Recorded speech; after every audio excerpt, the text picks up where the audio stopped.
Bismillahirrahmanirrahim. Assalamu alaikum. I welcome you all to lecture number 10th for your course of electronics. My name is Engineer Jafar Ali and I'm instructor for this course. So, as you know that in the midterm we have concluded our discussion to till the transistors, specifically the BJT transistors, that is bipolar junction transistor, and we discussed about the different applications. There were two major applications. One was the transistor used as a switch, and the second was the transistor as an amplifier. We have discussed both of that in very much detail, but the topic needs a bit more discussion. That is why we are carry on with our discussion regarding the amplifier operation that is used in the BJT transistors or any other transistors. The major operation regarding that will be discussed in the today's lecture. So, starting with the operation of the amplifier, you know that amplifier is electronic component or electronic device that amplifies your signals. Input signals is given, and the output signals is basically the larger version or the amplified version of the input. So, the biasing of a transistor is purely a DC operation. The purpose of this biasing is basically to establish a Q point, and you know that what is a Q point. There was a question about the Q point in the exam paper as well, the midterm exam I am talking about, and we have also learned the different variations in the current and the voltage that can occur in the response of an AC input signal. So, if you have given the AC input signal, so you know that what are the consequences and what are the things that needs to be understood before actually operating a amplifier. So, in applications where the small signal voltages must be amplified, such as from an antenna or a microphone that I am using to record this lecture, the variations about the Q point are relatively small. But in the scenario in which the input signal is basically large, so the consequences changes, and the amplifier designed to handle these small AC signals are often referred as small signal amplifiers. So let's talk about the different types of the amplifier. The first one is very simple, and it is very much important to learn about this amplifier. The first one is basically the linear amplifier, and it provides the amplification of a signal without any distortion, so that the input signal is exact the same replica of the input signal, but the enhanced version, or you can say the amplified version. So in this scenario, in this case, in this type, a voltage divider biased transistor is basically used with an sinusoidally AC source capacitively coupled to the base through two basically capacitors. One is a C1 and a load is basically coupled with another capacitor that is basically through collector C2, and it is shown in the figure as well. So you can see that there are two. Let me show you. There are two capacitors basically coupled, one with the input and the second one with the output. So you see that this is basically the collector and this is basically the base. So these two are coupled, one with the base, one with the base, and the second one with the one with the base and the second one with the collector. So these coupling capacitors basically block the DC and prevent the internal source resistance RS and the load resistance from changing the DC bias voltages at the base as well as the capacitor. So these are the capacitors which actually does not allow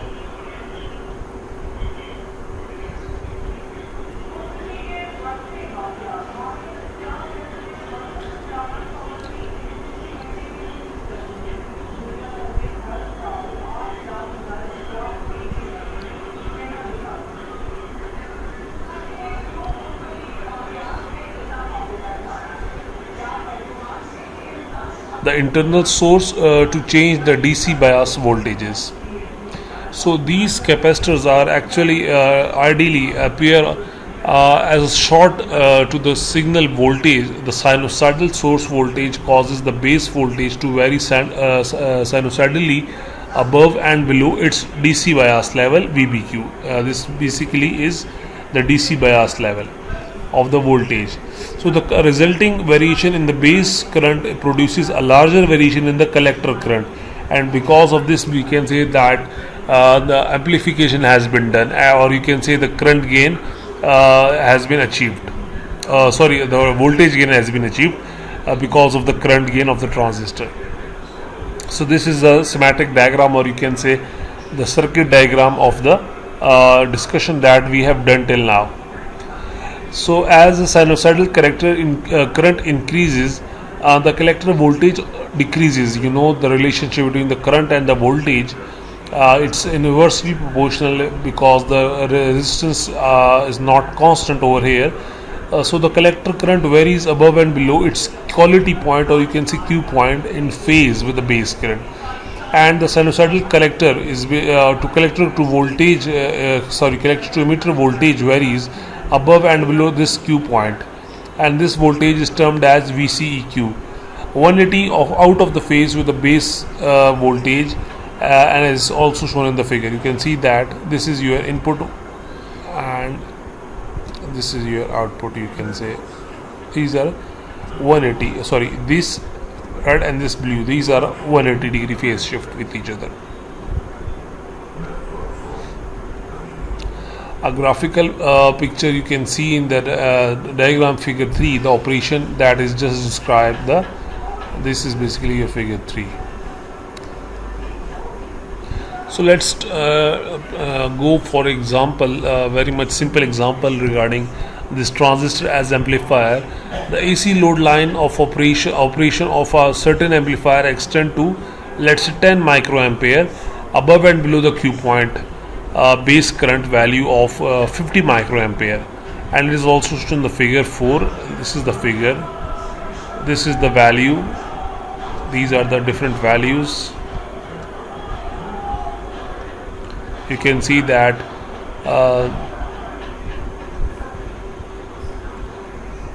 the Q point base volt value of 50 microampere. You can see that 50 microampere, and it is varying from 60 to 40. And because it was mentioned that there is 10 the variation of between 10, so it will be from 40 to 60. When you graph this will be from 40 to 60 because it is mentioned that the variation is of 10 microampere. So it has asked us to find the resulting peak to peak values of a collector current and the collector to emitter voltage from the graph. So from the projections of the graph of figure 4 shown in the next slide, the collector current is varying from 6 milliampere to 4 milliampere. You can see from this diagram, if you vary this thing, that is if it is varied from 40 to 60, it means that the input was varying from 4 to 6. So for a peak of 2 milliampere, so the collector to emitter voltage will be varying from 1 to 2 for a peak to peak voltage of 1. You can see that this will be varying from this 1 to 2. This will be the output. So we have successfully graphed found out the value from the graph given. Let's talk about another type of transistor. This is basically the configuration. It's not a type, it is the configuration. You know that transistor is basically a 3-leg device. So in order to make it's a proper port, or you can say a network, you need to have at least 2 or 4 ports, or you can say input output connections. And this transistor is basically a 3-leg device. So how can you make it even? So the only thing that from where we can make this even is basically to use one of these leg twice. So the first configuration is basically the common emitter amplifier. It means, let's say this is your emitter, this is your base, and if this is your collector, so this emitter will be used both as an input and as well as the output. Let's say this is basically your input, and output will be something like one connection from here and one connection from here. This kind of configuration is basically known as common emitter configuration. So as discussed, this common emitter configuration has the emitter as shown as common terminal or ground to an AC signal as well as to the output as well. This common emitter amplifiers exhibit high voltage gain and high current gain. So it means if you want to use this transistor as amplifier, but you want to amplify your signal very much high, or you want the gain to be very high, so for that purpose you can use this kind of configuration. Excuse me. So figure in the next slide shows that a common emitter amplifier with a high voltage divider bias and a coupling capacitor C1 and C3 on the input and output and a bypass capacitor C2 from the emitter to the ground. This is mentioned over here. You can see that there are one coupling capacitor over here and this is another coupling capacitor, C1 and C3. These both are made to the ground using this different kind of resistors, and this C2 is connected at the emitter, and you can see that the input will be at the base, let's say, and as well as the emitter, and output will be from the emitter as well as to the collector. So these two will be the output points. So you can see that these two will be your output, or you can say this is your output point, because this is the V out, it is mentioned. So this is your output point. So emitter is both emitter is common at the both ends, that is the input end as well as to the output end. So that is why it is known as the common emitter configuration or the common emitter amplifier. In this type of configuration, the input signal V in basically is capacitively coupled to the base terminal and the output signal, and this V out is coupled with from the collector to the load. So the amplified output is out basically 180 out of phase. So it means it will be the total replica but in the mirror image. Let's say if this is your input signal, the output signal will be totally 180 phase shifted. It means output will be something like this, totally 180 phase shift. Let's go forward. There is more points to learn, that there is no signal at the emitter because the bypass capacitor effectively short the emitter to the ground at the signal frequency. All these amplifiers have a combination of both AC and DC operation. You know that signal is basically a combination of both AC and DC. So you must consider it, and you should keep in mind that this common emitter designation refers to AC operation specifically. And the next point is basically the phase inversion. We have also discussed it in the previous slides. So I hope that you have learned about the phase inversion property of that common emitter amplification. So let's analyze this AC components. To analyze the AC signal operation of an amplifier or an AC equivalent circuit is developed as follows. The capacitors C1, C2, C3 are replaced by effective shorts because their values are selected so that the XC, that is the this capacitive reactance, is negligible at the signal frequency, and it can be considered up to 0 ohm. The DC source is basically replaced with the ground, and a DC voltage source has an internal resistance of near 0 ohm because it holds the constant voltage independent of the load, and no AC voltage can be developed across it. So that is why it is this DC source is commonly known as AC ground. The next point that you should be keeping in mind is that the AC equivalent circuit for a common emitter amplifier is in the figure is basically shown in the figure A in the next slide. You can see that this is your kind of equivalent circuit, and this is your AC source. This AC source and this is your exact copy of this diagram. This is mentioned that this will be AC source, and in this there is no AC source given. It is also mentioned that this AC source will be this DC source will be known as the AC ground. So using these different analysis points, you can uh, make a circuit that will be corresponding to your actual circuit. So this is the equivalent circuit of the amplifier. This is without an input signal, and this is after that you have applied an AC source. So the AC ground and the actual ground are treated as the same point electrically, and the amplifier in the figure is basically common emitter amplifier, because the capacitor bypass capacitor C2 keeps the emitter at the ground, and ground is the common point between the circuit. You know that the ground was the common in both in ends, that is the input end and the output end. So let's talk about the analysis of this thing, that how can you use this in the numerical. So you know that an AC voltage source Vs is shown in the connected to the input in the figure B. You can see that this AC is connected to the figure B.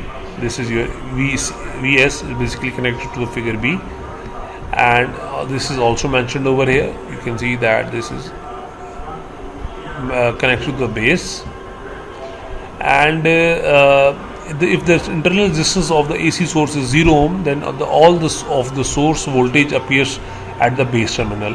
However, if the source AC source has a non-zero internal resistance, then three factors you must have to take care of. The first one is the actual signal voltage and the other two resistances. So they are the source resistance Rs, the bias resistance R1 and R2, and the AC input resistance at the base as a transistor. These three resistance, you can see that there are three resistance. This is one is this thing, and this is these two resistances. A high value of input resistance is desirable, so that the amplifier will not excessively load the the signal source. So the total Rn will be equal to R1 parallel with R2 parallel with Rn base. So you can see that this this Rn will be equal to this R1 parallel with R2 parallel with Rn base. You can see that this is has come from this equation. You can see that the equivalent will be equal to this thing. So basically, what have you done? You have actually replaced these connection from a single entity of a single resistance, and this resistance will be equivalent to the combination of these three resistances that are connected in the parallel combination. So the base voltage, how can you find the base voltage? From this formula you can find the base voltage, which we are given with these resistance values and the input signal source voltage. You can find the voltage at the base. So this VB will be approximately is equal to Vs, where VB is the input voltage and Vin is basically to the amplifier. So these are some formulas that you need to be learn because of this application in the numerical side. So this base input base of resistance, value of the resistance as the input or at the base will be equal to the input voltage divided by the input current, and you know that the input voltage is basically VB and the input voltage is basically the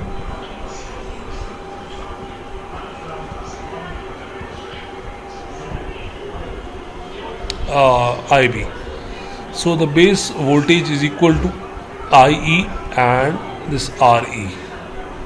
This is basically the internal resistance. This RE is nothing but the internal resistance. And if IE is equal to IC, let's say if both of these currents are the same, so this IB will be equal to IE divided by beta, and you know that this is beta is basically nothing but the current gain, transfer current gain.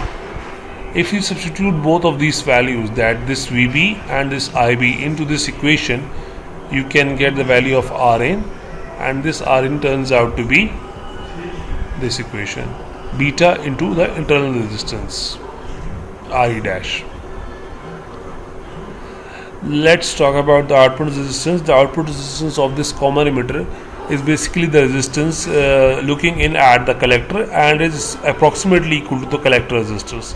So you can call it simply as R out will be equal to approximately you can see, actually put the sign over here, approximately equal to this RC, that is the resistance at the collector.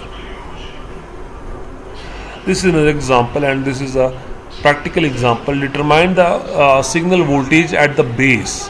What would be the input voltage at this side, at the base of the transistor in this figure? This circuit is basically the AC equivalent of the amplifier with a 10 millivolt RMS. This value is basically the RMS value. 300 ohms of this source resistance, and IE was previously found out to be 3.80. The emitter current was 3.80 milliampere, and it has asked us what will be the value of this voltage at the base. So the first thing,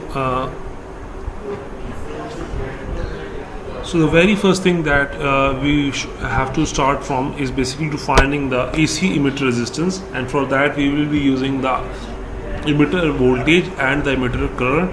It is mentioned that the emitter voltage was 25 millivolt and the value of the emitter current was 3.80, so we have to found out the value of the emitter resistance. Then from using the formula we have to actually find out the value for the input current at input resistance at the base, and for using this formula we have found out the input resistance at the base. It is turned out to be 1.05 kilo ohms. The next thing is basically we have to find out the total resistance of the circuit, and for that we will use this formula. It was mentioned the value of we have to mention the value of R1, R2 and Rn. This is R1, this is R2 and this is RE. Basically we have found out from this side, and this was 22 and 6.8. it is basically from this 22 and 6.8, and from there we have found out the value of the total internal resistance is basically 873 ohm. Now using this formula the source voltage is divided down in the RS and Rn total, so the total voltage base at the base will be equal to the total voltage across Rn total, and using this formula we have found out the value of this base voltage, that is 7.44 millivolt. So you have seen that this is significant attenuation reduction of the source voltage due to the source resistance and the amplification resistance, input resistance combining as source voltage divider. So you see that we were applying 10 millivolts, and at this point we are getting 7.44 volts. So you see that this is basically the value of this is very much reduced. Let's talk about the voltage gain. The AC voltage gain is expression for a common emitter is developed using a model circuit in the figure. The gain is the ratio of AC output voltage to the collector VC to the input voltage at the base. So if you divide out the value of V out divided by V in, or you can say VC divided by VB, and if you put the value of this VC and this VB over here, you can get this equation, and if you cancel out this IE you will only remain with this resistance value. So the total voltage gain for a common emitter amplifier will be equal to the voltage the resistance at the capacitor and the resistor at the emitter. So this is the output voltage gain of a common emitter. Specifically this is, please keep in mind that this is only for the common emitter amplifier. So this model is basically for obtaining a AC voltage gain. Equation in the previous slide of the voltage gain from the base to the collector was shown in the previous slide. So to get the overall gain of the amplifier from source to collector, the attenuation of AC must be included. So if you haven't included the attenuation, you must include that as well. And what is attenuation? Attenuation is the reduction of signal in voltage as it passes through a circuit and corresponds to a gain less than 1. For example, if you have given let's talk about the previous example, you were giving the value of 10 millivolt and you were getting 7.44, so it means the signal was attenuated. Or let's say, for example, if the signal amplitude is reduced by half, so the attenuation is doubled, or so you can say 2. and this can be expressed as a gain of 0.5, because gain is the reciprocal of attenuation. You know that this is nothing but the opposite. If the gain is 1, the attenuation will be half of if the gain is 2, the attenuation will be opposite replica of it, that is 1 by 2. If similarly, if the amplitude is half, that is, and the output voltage has the half of the input voltage, you can say that the reciprocal of this half is basically 2, so the attenuation was doubled, or 2.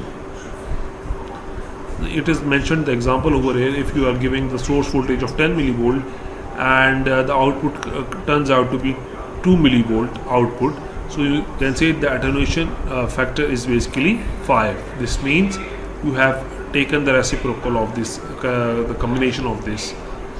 That input signal is basically reduced by a factor of 5, and this is always can be expressed in the gain terms, that is 0.2.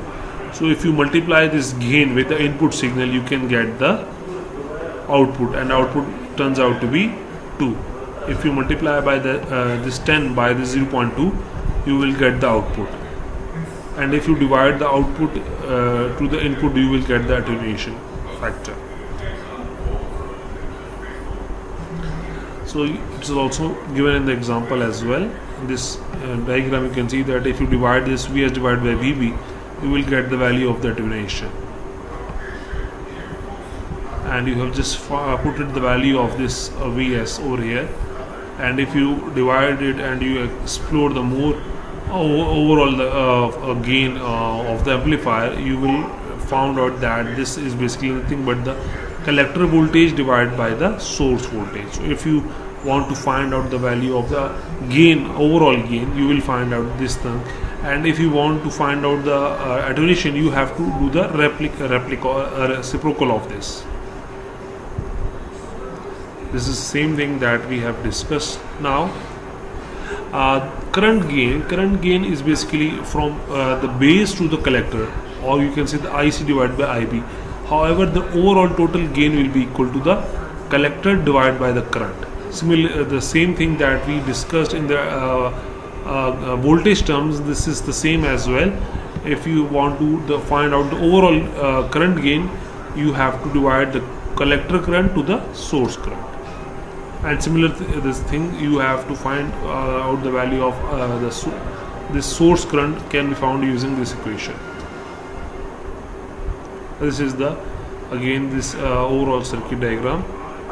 And the last thing that you need to be understand before moving forward is basically the power gain. You know that this power gain is nothing but the multiplication of the voltage gain as well as the current gain. So if you multiply this current gain with the voltage gain, you will get the power gain. So I hope you have learned quite a lot about two types of one type and one configuration of the transistor. Specifically this BJT is that is the linear amplifier, and the first configuration was common emitter. I hope that you have learned a lot. If any kind of questions, please write it down with yourself, so that it will be easy to ask in the class. You will not forget these questions. I look forward to have some good questions in the class during our discussion. Please do attend the class. I'll see you in the class. Thank you very much. Allah Hafiz.